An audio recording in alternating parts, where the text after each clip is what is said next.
ताजमहल के बंद कमरों का रहस्य।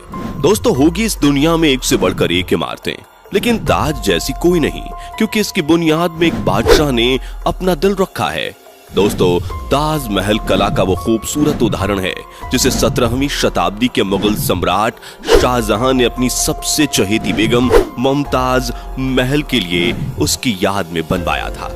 वो इमारत जितनी खूबसूरत है उतनी ही रहस्यों से भरी हुई है और कोई ना कोई विवाद इस इमारत के इर्द गिर्द घूमता ही रहता है। और सबसे बड़ा रहस्य है ताजमहल के 22 बंद कमरों का राज। आखिर क्यों बंद हैं ये कमरे? क्या इनमें हिंदू देवी देवताओं की मूर्तियां छिपी हुई हैं? क्या सच में ताजमहल शिव मंदिर को तोड़कर बना है?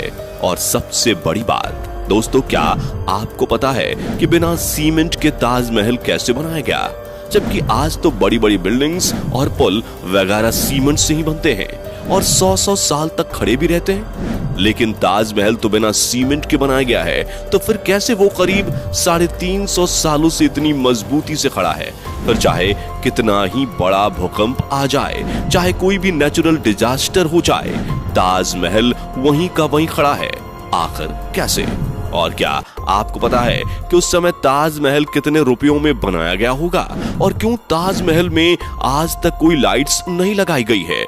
दोस्तों, आज का वीडियो पूरा देखना जरूर, क्योंकि इस वीडियो में आप ताजमहल के 22 ऐसे रहस्यों के बारे में जानोगे जो शायद ही पहले आपने कभी सुना होगा।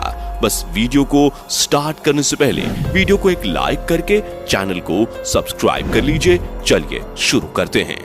नंबर 22, ताजमहल के रहस्य में सबसे पहला रहस्य तो ताजमहल की नींव से ही जुड़ा हुआ है। जब क्योंकि ताजमहल यमुना नदी के पास है, तो ऐसी नमी वाली रेतीली मिट्टी में किसी भी इमारत की नींव खड़ी करना यकीनन एक मुश्किल भरा काम हो सकता था।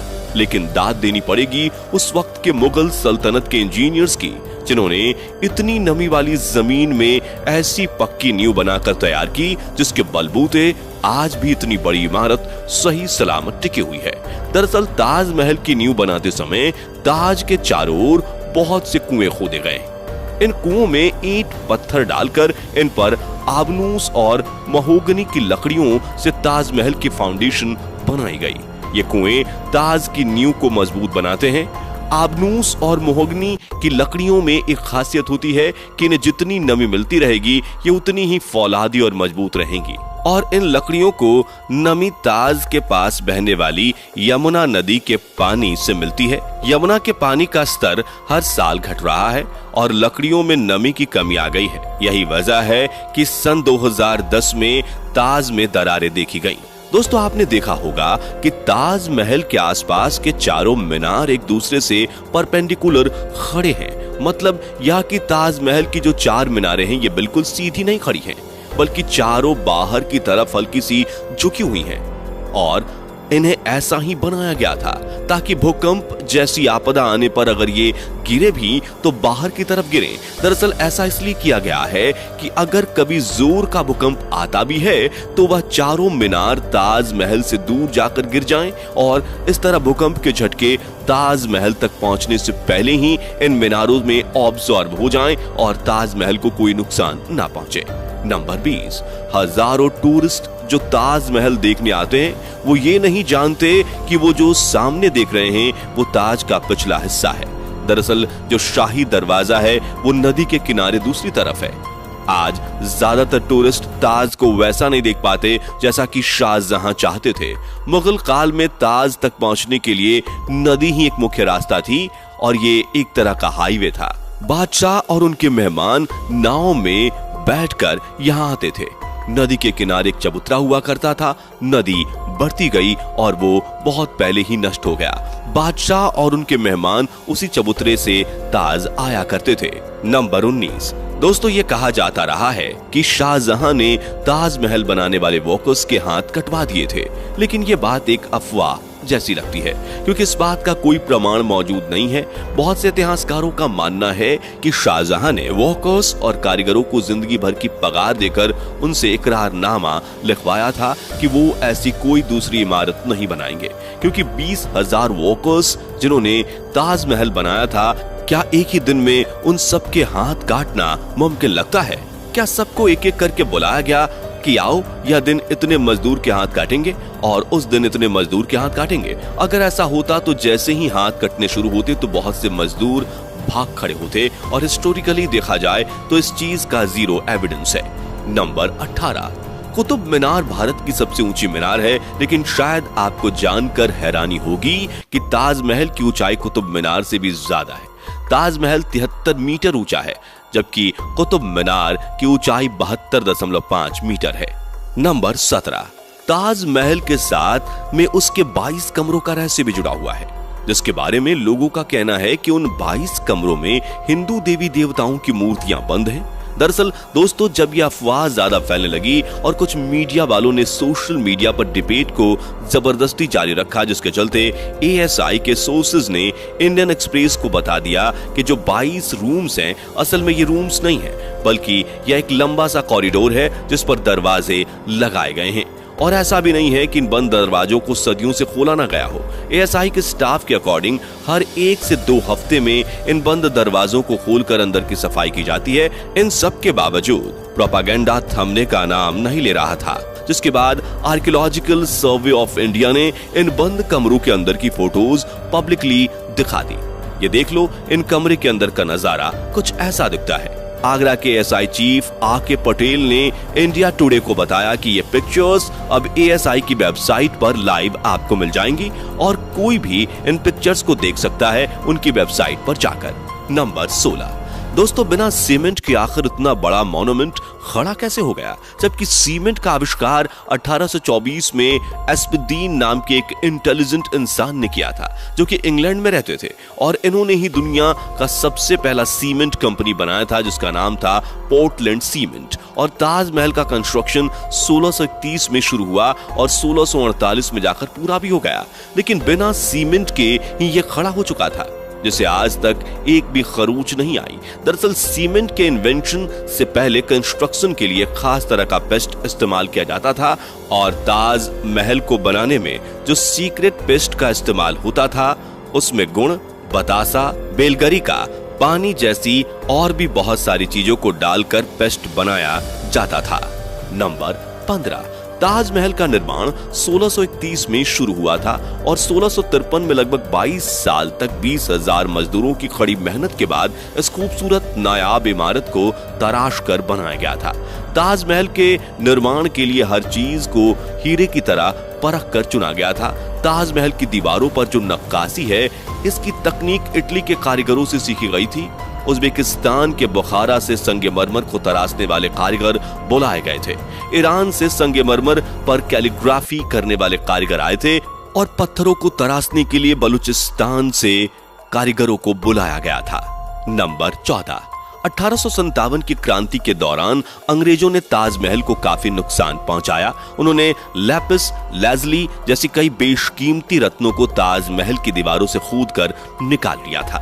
नंबर 13, दोस्तों, ताजमहल के मुख्य गुंबद का जो कलश है, किसी जमाने में वो सोने का हुआ करता था, लेकिन 19वीं सदी की शुरुआत में सोने के कलश को बदलकर कांसे का कलश लगा दिया गया। नंबर 12, दावे के साथ नहीं कहा जा सकता कि ताजमहल को किसने डिजाइन किया था, लेकिन यह कहा जाता है कि 37 लोगों की एक टीम ने मिलकर ताजमहल का नक्शा तैयार किया था और ये 37 वास्तुकार दुनिया के दूर दूर के कोने से बुलाए गए थे। नंबर 11, 1653 में जब ताज बनकर तैयार हुआ था, उस समय इसके निर्माण की कीमत करोड़ों में बताई गई थी। उसी हिसाब से अगर आज ताज बनवाया जाए तो इसे बनाने में कम से कम 57 अरब 60 करोड़ रुपए लगेंगे। नंबर 10, दोस्तों, ताजमहल को जितना दूर से देखते हैं यह हमें उतना बड़ा दिखाई देता है, लेकिन जैसे जैसे हम इसके करीब जाते हैं यह इमारत छोटी होती जाती है और ताजमहल दिन में 4 बार रंग बदलता है। जैसे अगर आप इसे सुबह 4 बजे देखेंगे तो ये काला दिखेगा, सुबह तारों की रोशनी में ये गुलाबी दिखेगा, दिन में इसका रंग दूधिया हो जाता है और पूनम की रात को ताजमहल सुनहरा दिखाई देता है, लेकिन इसका रहस्य आज तक कोई पता नहीं लगा पाया है। नंबर 9, ताजमहल में एक खुफिया दरवाजा भी है जो यमुना नदी में खुलता है, लेकिन किसी को इसका नहीं पता। दरअसल इस दरवाजे का इस्तेमाल शाहजहां अपने महल से ताजमहल में जाने के लिए करते थे, जिसे उनकी मौत के बाद बंद कर दिया गया। नंबर 8, ताजमहल को बनाने के लिए सफेद संगमरमर राजस्थान के मकराना से लाए गए थे, जेड और क्रिस्टल चाइना से मंगाए गए थे, लैपिस लेजली अफगानिस्तान से आया था और कार्नेलियन अरब से आया था। कुल मिलाकर ऐसे ही 28 किस्म के बेशकीमती रत्नों को दुनिया भर के अलग अलग देशों से मंगवाकर सफेद संगमरमर में जड़ा गया था। इन सब चीजों को विदेश से आगरा लाने के लिए 1000 से भी ज्यादा हाथे इस्तेमाल किए गए थे। नंबर 7, ताजमहल को वास्तव में शाहजहां ने बनवाया है। इसके पीछे भी काफी सारी थियरीज बताई जाती है। जैसे कि कुछ लोगों का मानना है कि ताजमहल वास्तव में एक शिव मंदिर हुआ करता था जिसका नाम तेजो महालय था। दरअसल दोस्तों 1989 में एक भारतीय लेखक पीएन ओक ने एक किताब लिखी थी जिसका नाम था ताजमहल द ट्रू स्टोरी। इस किताब में उन्होंने कई तर्कों के साथ ये दावा किया था कि ताजमहल मकबरा बनने से पहले एक शिव मंदिर था और इसका नाम तेजो महालय था। सन 2000 में पीएन ओक ने अपनी बात को सिद्ध करने के लिए ताज की साइट खोदने के लिए सुप्रीम कोर्ट को अर्जी दी थी, जिसे सुप्रीम कोर्ट ने रद्द कर दिया था। आर्कियोलॉजिकल सर्वे ऑफ इंडिया के मुताबिक ताजमहल कभी एक शिव मंदिर था, इस बात का कोई सबूत नहीं है, बल्कि शाहजहां ने ताज को बनवाया था, इसके सबूत इतिहास के पन्नों में मिलते हैं। नंबर 6, कई देशों में ताजमहल की नकल पर बनी इमारतें मौजूद हैं, जैसे चीन, बांग्लादेश, कोलंबिया और ऐसी ही एक और इमारत भारत में भी मौजूद है जिसका नाम बीबी का मकबरा है। ये इमारत महाराष्ट्र के औरंगाबाद में है और इसे मुगल बादशाह आजम शाह ने अपनी मां दिलरस बानो बेगम की याद में 17वीं सदी के आखिर में बनवाया था। इसे ताजमहल की तर्ज पर बनवाया गया था। इस मकबरे का गुंबद ताजमहल की गुंबद से छोटा है और इसका सिर्फ गुंबद ही संगमरमर का है, बाकी निर्माण प्लास्टर से किया गया है। नंबर 5, एक कहानी फेमस है कि शाहजहां यमुना नदी के दूसरे तरफ काले संगमरमर से ऐसा ही एक और काला ताजमहल बनवाना चाहते थे। कहा जाता है कि शाहजहां मुमताज की तरह अपने लिए भी एक मकबरा बनाना चाहते थे, लेकिन इससे पहले कि वो काला ताजमहल बनवा पाए औरंगजेब ने उनको कैद खाने में डलवा दिया। लेकिन इतिहासकार कहते हैं कि ये बाद में बनाई गई मनगढ़ंत कहानियां हैं। जिस जगह शाहजहां के काले ताजमहल बनाने की बात की जाती है वहां कई बार खुदाई की जा चुकी है, लेकिन ऐसा कोई सबूत नहीं मिला जिससे ये पता चले कि शाहजहां काला ताजमहल बनवाना चाहते थे। नंबर 4, ताजमहल की सबसे ज्यादा पॉपुलैरिटी इसके कंस्ट्रक्शन से जुड़ी अद्भुत प्रेम कहानी की वजह से है। शाहजहां ने अपनी बेगम मुमताज महल की याद में इस इमारत को बनवाया था। मुमताज का असली नाम अर्जुमंद बानो बेगम था। शाहजहां ने उन्हें मुमताज महल नाम दिया, यानी महल का सबसे अनमोल रत्न। महज 38 साल की उम्र में अपनी 14वीं संतान को जन्म देते वक्त मुमताज की मौत हो गई। उस वक्त वो बुहारनपुर में थी। अपनी बेगम की मौत से बादशाह बेहद दुखी हुए, जैसे कि उनकी जिंदगी बर्बाद हो गई और आखिर में उनकी याद में शाहजहां ने ताज को बनवाने का फरमान जारी किया। नंबर 3, पहले मुमताज को बुहारनपुर में ही दफनाया गया। इसके बाद शाहजहां ने ताज को बनवाना शुरू किया। उसके बाद बुहारनपुर से मुमताज की डेड बॉडी को निकालकर जहां ताज महल बन रहा था उसके पास एक गार्डन में दफनाया गया। ताज महल को तैयार होने में 22 साल लगे, जब तक मुमताज की डेड बॉडी गार्डन में बनाई गई कब्र में ही दफन रही। बाद में उसे ताज महल के अंदर मुख्य गुंबद के नीचे दफनाया गया। नंबर 2, जिस वक्त शाहजहां बादशाह बने वो मुगल सल्तनत का सबसे सुनहरा दौर था, या यूं कहें शाहजहां का जमाना मुगल हुकूमत के पसंद जैसा था। चारों तरफ अमन और खुशहाली थी। प्रजा के लिए बादशाह का हुक्म ही सबसे ऊंचा होता था। शाहजहां की बादशाहत में लड़ाइयां नहीं होती थी। वो जबरदस्त शानो शौकत, ऐशो इशरत का दौर था। बादशाह को बड़ी बड़ी इमारतें बनवाने का शौक था। उन्होंने मुगल वास्तुकला के साथ भारत के प्राचीन इतिहास को मिला दिया था। नंबर 1, शाहजहां जानते थे कि ये दौलत, ये ताकत, ये शानो शौकत एक दिन सब खत्म हो जाएगा। उन्होंने सोचा कि कुछ ऐसी यादगार चीज बनाई जाए जो हमेशा रहे, और शाहजहां ने अपनी पत्नी की याद में ताज को बनवाया। आज बादशाह ही नहीं रहे, उनकी हुकूमत नहीं रही और उनकी सल्तनत को भी खत्म हुए कई जमाने गुजर गए। बस एक ताज है जिसने बादशाह की सदियों पुरानी प्रेम कहानी को खुद में संजोए रखा है। प्रकृति की गोद में चांद सी जगमगाती ये भव्य इमारत सदियों से दो प्रेमियों के प्यार की अमर कहानी सुनाती आई है और सदियों तक सुनाती रहेगी। दोस्तों उम्मीद करते हैं कि आज की ये वीडियो आपको जरूर पसंद आई होगी।